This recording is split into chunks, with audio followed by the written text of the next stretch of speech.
व्यभिचार पड़ेगा, व्यभिचार पड़ेगा, नारी पड़ेगी, व्यभिचार पड़ेगा। अरे क्या हुआ पंडित जी? अरे मूर्खो, नारी पड़ेगी। नारी पड़ेगी? हाँ हाँ, नारी पड़ेगी तो आसमान से आग उतरेगी, धरती फट जाएंगी और हम सब के सब धरती में दब जाएंगे। अरे क्या कर रहे हैं महाराज? शुभ मंगल सावधान, मंगल सावधान, शुभ मंगल सावधान। रुको पंडित रुको, ये क्या कर रहे हो? इसकी उम्र तो खेलने कूदने की है, ना कि शादी करने की। और इतनी छोटी उम्र में आप इसकी शादी करा के दे रहे हो? स्त्री को जलाने के लिए पंडित ले आओ, विलंब हो रहा है।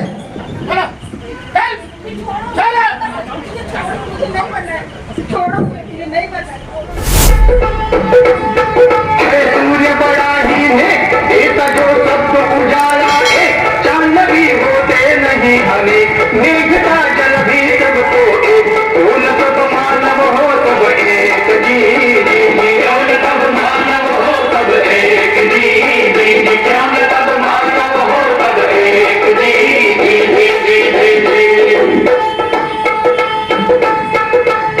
मनुष्य है ईश्वर का वरदान, सभी को सिरजा एक समान, खोखली ब्राह्मण बन की शान, झूठ है छुआ झूठ की बात, कहे ज्योतिबा सच को पहचान, जी जी जी, कहे ज्योतिबा सच को पहचान, जी जी जी, कहे ज्योतिबा सच को पहचान, जी जी जी जी।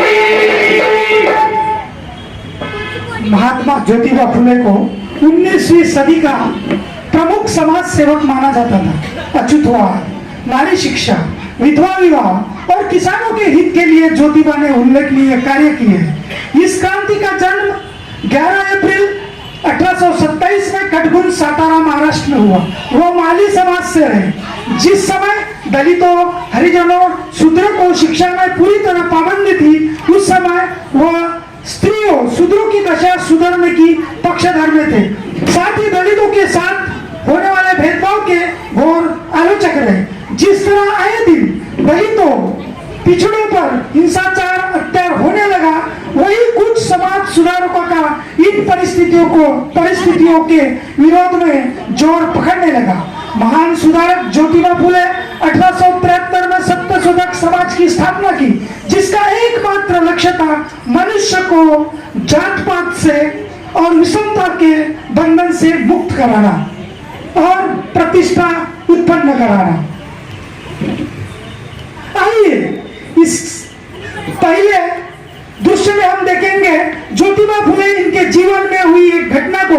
ज्योतिबा अपने मित्र दामोदर के निमंत्रण पर उनकी बारात में जाते हैं, परंतु कुछ ब्राह्मण ज्योतिबा को शादी में देखकर क्रोधित होते हैं, उन्हें गाली गलौज करते हैं और उनका अपमान करते हुए उन्हें ब्राह्मणों की बारात में सबके पीछे चलने को कहते हैं। ऐसा ही एक क्रांतिकारी सत्यशोधक बदलाव की शुरुआत इस प्रकार हुई। चलो विलंब हो रहा है, बारात ले जल्दी जल्दी चलो।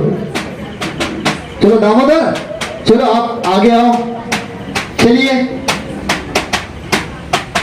शुभ कार्य के लिए हम निकले हैं, चलो जल्दी जल्दी चलिए चलिए। लड़के तू कहाँ देख रहा है? अंधा हो गया क्या? कहाँ मार के जा रहा है? और तू कौन है? तुझे किसने बुलाया यहाँ? मेरा नाम ज्योतिराव फुलमाले है। मुझे मेरे मित्र दामोदर ने शादी में बुलाया है। क्या था तेरा नाम? मैं ज्योतिराव फुलमाले। ज्योतिराव फुलमाले का लड़का है ना हमारा। अरे होली का शूद्र। अरे अरे अरे अरे अरे अरे ये शूद्र। और क्या कहा तुमने? किसने बुलाया तुझे? मेरे मित्र दामोदर ने बुलाया है, उसी के कहने पर मैं शादी में आया हूँ। दामोदर, ये मैं क्या सुन रहा हूँ? ये मैं क्या सुन रहा हूँ कि तुम्हारे ऐसे शूद्र, ऐसे मित्र, तुम्हारे ऐसे मित्र। अरे ये शूद्र है, ये शूद्र है, ये शूद्र है। और ऐसे मित्र तुम्हारे, ऐसे मित्रों से मित्रता नहीं होती। इनकी छाया भी हमारे लिए पाप है। अब बताओ कैसी होगी तुम्हारी शादी? ये मेरे परम मित्र है, आप मेरे को क्षमा कीजिए महाराज। अब हो गई तेरी शादी, हाँ, चलो रहने दो, इसे जीवित नहीं छोड़ना। पकड़ो पकड़ो, भागने ना पाए, पकड़ो इसे पंडित, उसे पकड़ के रखो, भागने ना पाए। हो गई जो तेरी शादी, अब रह गया कुंवारा। चलो तुम्हारे लड़के को हम श्रेष्ठ बाबलों के पास शादी में आता है। उसे पूछो उसके बाबा के पास। बुलाओ अपने बाबा बुलाओ उसको बाबा, दो उसको। बुलाओ अपने बाबा को, बुलाओ। बाबा, बाबा, ये शास्त्री जी आए हैं, आपसे कुछ कहना चाहते हैं। अरे वो छूट गया है, वो बुला तेरे बाबा को। मेरे बाबा बाहर गए हैं। बाहर गए? अरे वो छुप रहे महाराज, छुप रहे हो शास्त्री जी, वो छुप रहे हैं। अरे इसका बाबा भाग गया होगा, डर लगता है ना, और तुझे नहीं लगता डर? मैं तो मेरे मित्र के बुलाने पे गया था, मैं शादी में। अच्छा, मित्र के बुलाने पे गया था ना, रुक जा, अब तेरे बाबा को तो दूंगा ही, तुझे मिला तो उसे देता हूँ मैं तुझे। अरे जाने दो महाराज। अरे मुझे मत मारो मुझे। महाराज एक काम करते हैं, हाँ, इसके बाबा आएंगे ना, तो अभी तो इसको अपने पास बंदी करके रखते हैं, और इसके बाबा के पास ले जाने पर फिर से बताएंगे इसी को। चलो, वैसे चलिए, करते हैं। वैसे ही करेंगे, चलो। भारत में ज्योतिबा का कैसे अपमान हुआ और विकास, और किस प्रकार से समाज परिवर्तन का चक्र शुरू किया गया। ब्राह्मण से अपमानग्रस्त ज्योतिबा ने पाठशाला खोलकर बहुजनों, दलितों और महिलाओं को शिक्षा देकर अज्ञानता का नाश करने का निश्चय किया। ज्योतिबा स्त्री और पुरुष दोनों को ही एक समान मानते थे, इसलिए उन्होंने स्त्रियों की दशा सुधारने और समाज में उन्हें पहचान दिलाने के लिए 1854 में एक पाठशाला खोली। यह देश की पहली ऐसी पाठशाला थी जिसमें महिलाएं शिक्षा ग्रहण करेंगी। अभी यह दृश्य में हम देखेंगे किस प्रकार से सावित्रीबाई ज्योतिबा फुले की मदद से स्त्रियों को पढ़ाती हुई आपके सामने। मैं पदीमा शेख, ज्योतिबा फुले और सावित्रीबाई फुले इनके विचारों से प्रभावित होकर मैं इस पाठशाला में पढ़ने आई हूँ।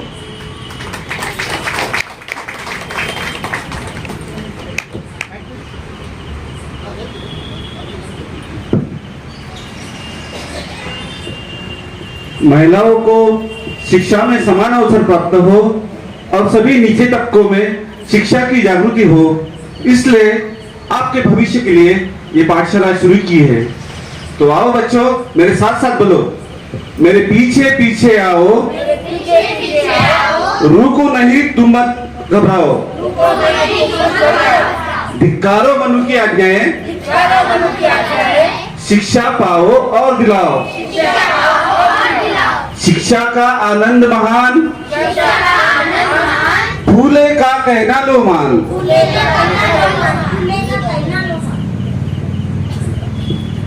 तो चलो बच्चों, आज मैं आपको एक नया पाठ पढ़ाती हूँ जो मेरे पति ने उसमें विद्या का महत्व बताया है। तो आज हम एक नया पाठ सीखेंगे। पहले मैं बोलती हूँ, पीछे पीछे आप बोलो। विद्ये विना मती गेली, मती विना नीति गेली, नीति विना गती गेली, गती विना वित्त गेले, वित्त विना शूद्र खचले। आणि एवढे मोठे अनर्थ कोणी केले? एकदम बराबर। दीदी इसका मतलब क्या है? हाँ बैठो, मैं आपको समझाती हूँ। विद्या मतलब शिक्षा। शिक्षा से हमें ज्ञान मिलता है, शिक्षा से हमारी सोच बदलती है, शिक्षा से हम खुद की परिस्थिति बदल सकते हैं। पर शिक्षा के अभाव से इन सब का पतन हुआ। तो इसीलिए बच्चों, हमें सबसे जरूरी क्या काम करना चाहिए? एकदम बराबर। तो चलो बच्चों, आज हम और एक दूसरा पाठ पढ़ते हैं। अनार का, आम का,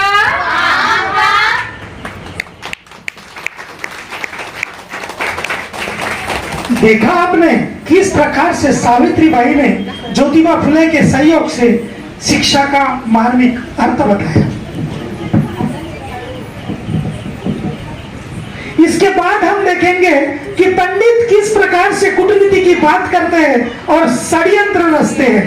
तो देखिए आपके सामने पंडितों का षड्यंत्र।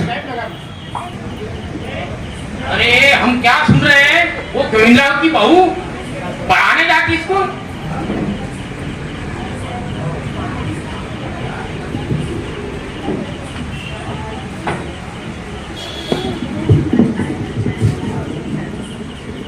व्यभिचार पड़ेगा, व्यभिचार पड़ेगा, नारी पड़ेगी, व्यभिचार पड़ेगा।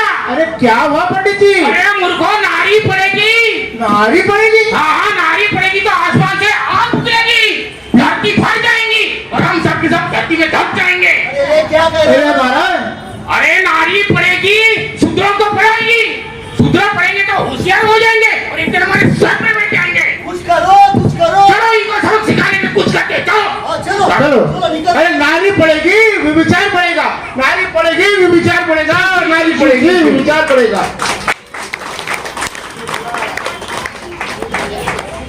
तो देखा आपने समाज में इस समय कितनी झूठी अफवाहें चल रही थी। नारी को जूतों की धूल और नरक का दरवाजा समझा जाता था और सिर्फ चूल-मूल की दासी समझा जाता था और झूठे लांछन लगाए जाते थे सिर्फ महिलाओं की शिक्षा पर रोक लगाने के लिए। इसके आगे के दृश्य में देखेंगे जब सावित्रीबाई फुले पाठशाला से घर लौटती है तो किस प्रकार से अपमानजनक शब्दों को, पत्थरों को, गोबरों को झेलती हुई सावित्रीबाई जाती है। यह दृश्य आपके सामने।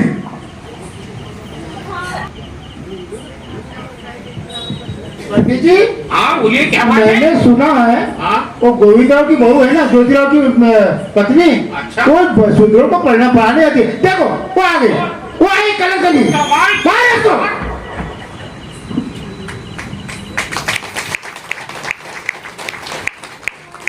तो देखा आपने किस प्रकार से कड़वे बोल और लोगों की ताने, पत्थरों की और गोबरों की मार को सहते हुए भी सावित्रीबाई अपने ध्येय से कभी पीछे नहीं हटी। वह निरंतर सब सहते हुए भी महिलाओं और दलितों को शिक्षा देते रही। इसके बाद के दृश्य में जब सावित्रीबाई अपमानित होकर घर लौटती है तो घर पर ज्योतिबा और उनके पिताजी में किस प्रकार से विद्रोहात्मक वार्तालाप होती है, यह दृश्य लेकर आ रहे हैं आपके सामने।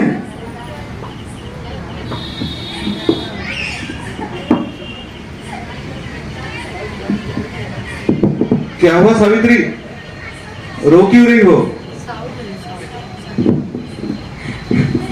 पाठशाला से लौट रही थी तो कुछ लोगों ने पत्थर और कीचड़ फेंका। हिम्मत रखो सावित्री, ये तो बस एकमात्र शुरुआत है। उनका समाज हम पर कीचड़ ही उछाल सकता है और कर भी क्या सकता है। सावित्री, महिला और शूद्रों को पढ़ना कोई मामूली महिला का काम नहीं, वो भी घर की दहलीज को पार करना साहस का काम है। सावित्री, तुम सर उठा के चलो, एक न एक दिन उन लोगों का सर नीचे होकर रहेगा। ज्योतिबा, ज्योतिबा, हाँ बाबा। क्या हुआ? कुछ नहीं बाबा। तो फिर ये बहू रो क्यों रही है और ये साड़ी पे ये गोबर कीचड़, ये कैसा? नहीं, वो पाठशाला से लौट रही थी तो कुछ दुष्ट ब्राह्मण और लोगों ने साड़ी पर गोबर और कीचड़ फेंका। तो क्या भूल बरसाइए? ज्योतिबा, तुझे 20 बार कहा है कि ये धर्म कर्म का मामला है, तू बीच में टांग मत अड़ा। और हाँ, वो तूने पूना में पाठशाला खोल के सारे ब्राह्मणों को अपना दुश्मन बना दिया। मैं आपसे पूछता हूं बाबा, ये कानून किसने बनाया? क्या सिर्फ ब्राह्मणों को पढ़ने का अधिकार है और शूद्रों को नहीं? ऐसा क्यों? क्या हम लोग इंसान नहीं हैं? देख ज्योतिबा, मैं इतना चाहता हूं कि तेरी पूना की पाठशाला बंद होनी चाहिए और बहू का पढ़ाना भी खत्म। बस नहीं बाबा, ऐसा नहीं हो सकता। देख ज्योति, मैं तुझे आखिरी चेतावनी दे रहा हूँ और तेरे भाई के लिए कह रहा हूँ कि तूने मेरी और अन्य लोगों की आज्ञा का अगर पालन नहीं किया तो तुझे और तेरी पत्नी को इस घर में रहने का कोई अधिकार नहीं है। चलो सावित्री, ये तो बस एकमात्र शुरुआत है। चलो सामान भरो, चलो जल्दी चलो। ज्योति, ज्योति, ज्योति, तू पागल हो गए रे। अरे नीरज पागल हो गए। सुन मेरी बात, रुक जा बेटा, बेटा रुक जा, बेटा रुक जा।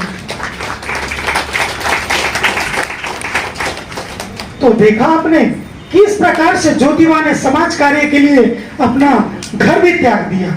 समाज के लिए इतना बड़ा त्याग शायद ही कोई करे।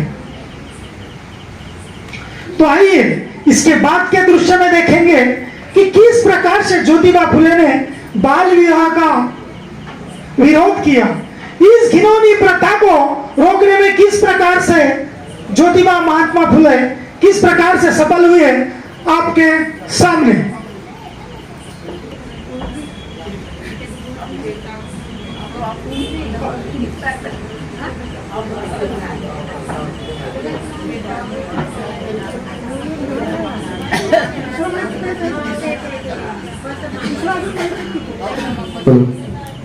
दुल्हन को ले आओ, मंडप में दुल्हन को ले आओ।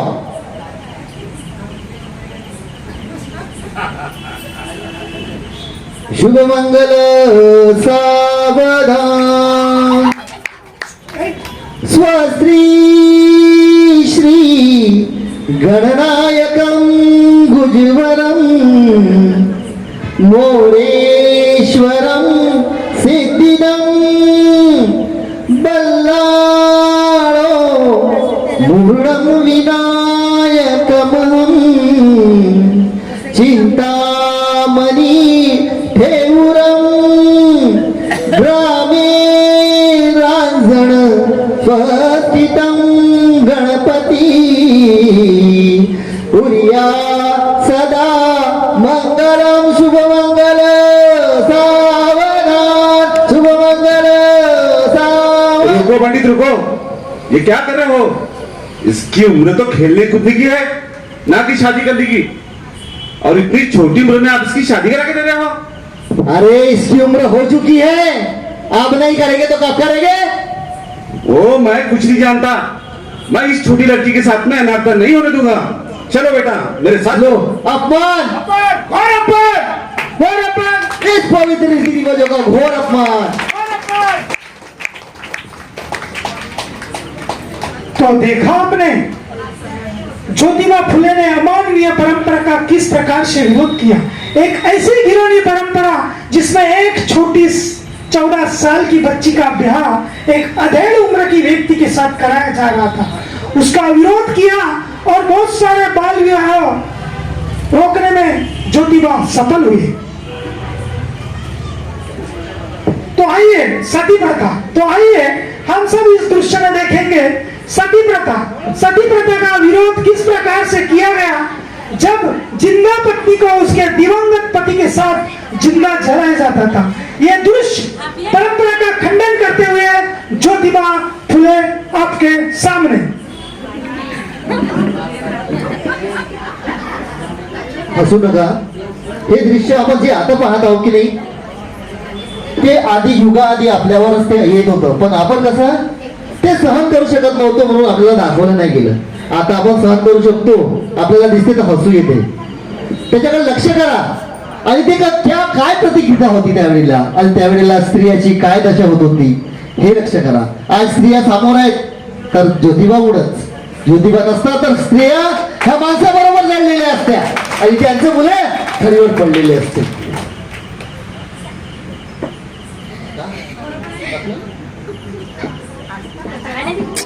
ले आओ स्त्री को जलाने के लिए, पंडित ले आओ, विलंब हो रहा है। चलो, चल, चल। छोड़ो मुझे, नहीं करना, छोड़ो मुझे नहीं करना, छोड़ो। रुको पंडित रुको, बाबा ये क्या कर रहे हो?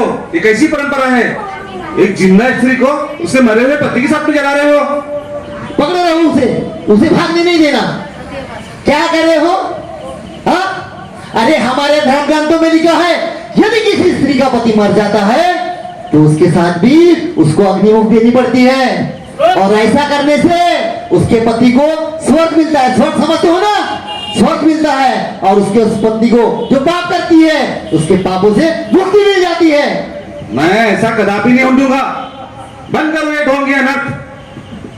अरे देखो, अब ये शूद्र लोग हम ब्राह्मणों को पाठ पढ़ाएंगे। अरे इसे तो जलना ही होगा। बंद करो ये ढोंग, ये पाखंड। मैं नहीं मानता इन खोखली परंपरा को, प्रथाओं को, जिसमें स्त्री को नीचे दिखाया जाता है और स्त्री को अपमानित किया जाता है।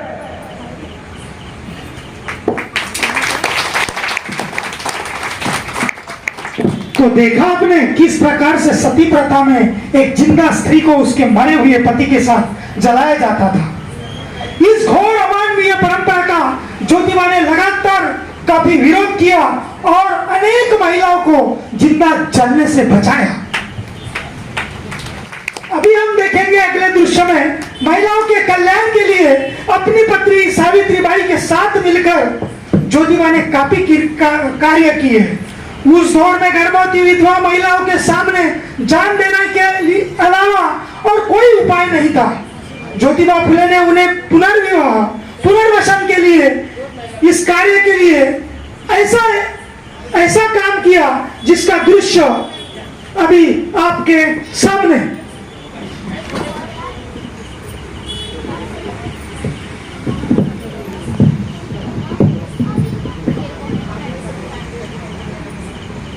सावित्री, बहुत दिन हो गए, छठी गुरुजी आए नहीं, क्या बात है? जी मुझे कुछ पता नहीं। नहीं, वो बीच बीच में आते रहते हैं, लेकिन इस बार बहुत दिन हो गए। ज्योतिबा नमस्कार। ये काशीबाई है। अच्छा, आप मुझे तो जानते ही हो। हाँ गुरुजी, आप तो हमारे परम मित्र हो। हाँ, इसीलिए मैंने ये सोचा कि आप शुभ चिंतक है। ये मेरे मित्र की बहन है काशीबाई। बेचारी 2 साल से विधवा है। इसका पति नहीं रहने से बेचारी बहुत दुखी है, और मैं भी कुछ समय से उसको देख रहा हूँ कि दिशा कुछ बदल रही है, इसकी सोच कुछ बदल रही है, और ये बार बार चेहरे को ऐसे रोने जैसे बनाती है। मैं आज कहीं बाहर से पढ़ा के आ रहा था तो मुझे पता चला ये कुएं के पास ऐसी बस गिरने ही वाली थी। तो बोला कौन स्त्री है, देखा तो काशीबाई निकली। मैं बोला इसको, काशी तू क्या कर रही है? तुझे मेरे घर में, अपने भाई के घर में क्या तकलीफ है तुझे, जो तू स्त्री होकर, ऐसे भाई की स्त्री होकर मरने के लिए जा रही? तो उसने कहा कि भैया जी मैं किसी को मुंह दिखाने के लिए काबिल नहीं रही। बोला क्यों? मेरे साथ ऐसा ऐसा हुआ और मैं पेट से हूं। मेरे दिमाग सुन पड़ गया और मैं सोचते रह गया कि जब विवाहित स्त्री को लोग, ये ब्राह्मणवादी लोग अच्छी नजर से नहीं देखते, तो इस विधवा को जीवित छोड़ेगी? मैं सबकी नजर बचा बचा के इसको आपके पास ले आया कि कुछ मार निकले और ये जीवित रहे बेचारे। अच्छा किया गुरुजी, जो आप इस अबला स्त्री को मेरे पास लेके आए। सुनो सावित्री, चुप कराओ उसे। एक महिला ही एक महिला का दर्द समझ सकती है। हम इन विधवा बेघर महिलाओं के लिए रहने के लिए नई व्यवस्था करेंगे। जाओ सावित्री, समझाओ उसे। जी उठो काशी, उठो। हमारे होते हुए तुम्हें कहीं जाने की जरूरत नहीं। हम देंगे तुम्हें और तुम्हारे बेटे को सहारा। मत रो काशी, मत रो। आज से तुम एक नई शुरुआत कर सकती हो। मत रो काशी, मत रो। चलो भीतर चलो।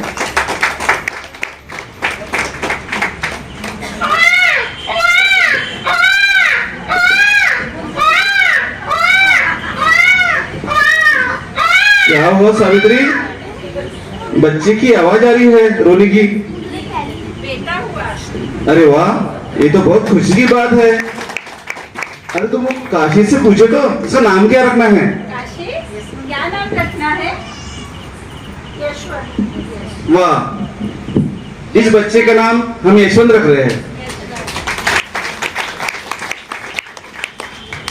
तो देखा आपने कैसे ज्योतिबा फुले ने विधवा काशीबाई को सहारा दिया और उनका साहस बढ़ाया और ऐसी कई महिलाओं के लिए रहने की व्यवस्था की। मनीवादियों ने ज्योतिबा फुले को मारने के लिए उनके घर हथियार लेकर जाते हैं। आइए तो देखते हैं ऐसा ही एक भयानक दृश्य आपके सामने।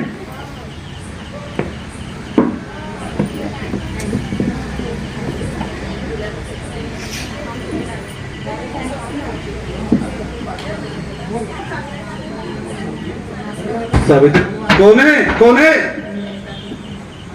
अरे हम तुम्हें मारने आए हैं। अगर मुझे मारने से रामो शिवो का फायदा होता है तो चलाओ ना गुलाटी, चलाओ चलाओ। सावित्री, हमने इन्हीं के बच्चे को पढ़ाने का व्रत लिया है और मेरे मरने के बाद भी इस कार्य को जारी रखना। क्या कहा तूने? मैंने कहा शूद्रों के बच्चे के लिए पढ़ाई पढ़ाते पढ़ाते मैं अगर आपके हाथों मारा भी जाऊं तो ये मेरी खुशकिस्मती होगी। मेरे मरने के बाद भी ये कार्य बंद नहीं होना चाहिए। शिक्षा ये शूद्रों को जारी रखना चाहिए। मगर उन्होंने हमें ये नहीं बताया कि तुम शूद्रों के बच्चों को पढ़ाते हो। वो तुम्हें क्यों बताएंगे? उन्होंने तो तुम्हें ज्ञान पाने से दूर रखा। चोरी, हत्या, डकैती करके पेट भरने के लिए मजबूर किया। वो तुम्हारा इस्तेमाल करते हैं इस तरह कि तुम अपने ही हाथों अपने ही लोगों का सफाया कर दो। अरे 1000 रुपए की रकम कब तक पूरी पड़ेगी तुम्हें? हाँ, तुम्हें क्या, तुम्हारे बेटे नाती पोती वो भी तुम्हारी तरह अपराधी बने, इंसान ना बने, जंगलों में छिपकर जिंदगी बिताए। अरे 1000 रुपए की रकम ज्यादा है क्या संतानों की जिंदगी से? अरे मैंने तुम दोनों को इसे मारने के लिए भेजा था, लेकिन इसे मारना नहीं। ठीक है क्षमा करें महाराज। क्षमा करें महाराज, क्षमा करें। हमसे बहुत बड़ी गलती हो गई, बहुत गलती हो गई महाराज, क्षमा करें। तो देखा आपने किस तरह ज्योतिबा फुले ने घर आए लोगों का डट के सामना किया। कहते हैं ना, अच्छे कार्य में लाख कठिनाइयां आती है। वैसे ही ज्योतिबा फुले पर काफी षड्यंत्रकारियों ने उन्हें मारने की कोशिश की, लेकिन कामयाब ना हो सके। गुलामगिरी, तो आइए अगले दृश्य में देखते हैं गुलामगिरी पुस्तक लिखने पर ब्राह्मणों पर क्या प्रभाव पड़ा। देखते हैं यह नया दृश्य आपके सामने, हिरम शास्त्री और ज्योतिबा का वार्तालाप।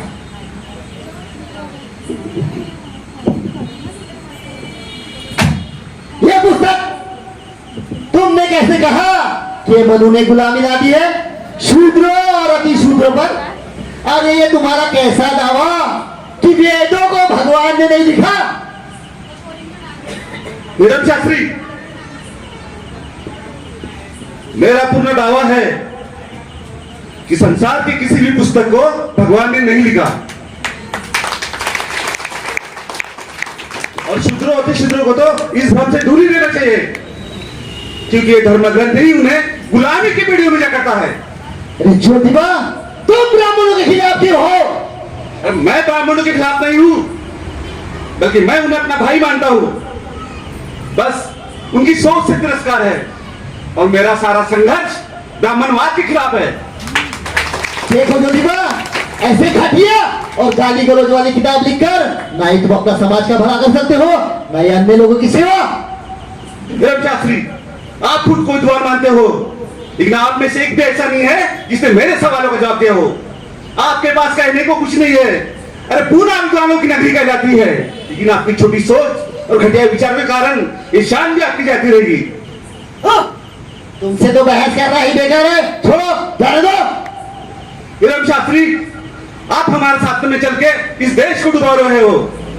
समाज परिवर्तन के माहौल को आप रोक नहीं पाओगे, और रोकने की कोशिश भी की तो ये समाज आपको निगल जाएगा पूरा का पूरा। तो देखा आपने किस तरह से हिरम शास्त्री को ज्योतिबा फुले ने मुंह तोड़ जवाब दिया, और ऐसे ही कई ब्राह्मणों को अच्छा पाठ पढ़ाया। अंतिम दृश्य में सत्यशोधक समाज का सपना आंखों में लिए ज्योतिबा फुले ने किस प्रकार से दलितों को जागरूक किया। सब मिलके मेहनत करेंगे तो सच है कभी भी न भूखो मरेंगे, तो सच है कभी भी न भूखो मरेंगे। अगर शूद्र बच्चे पढ़ेंगे लिखेंगे तो इंसान की जिंदगी वो जिएंगे, तो इंसान की जिंदगी वो जिएंगे।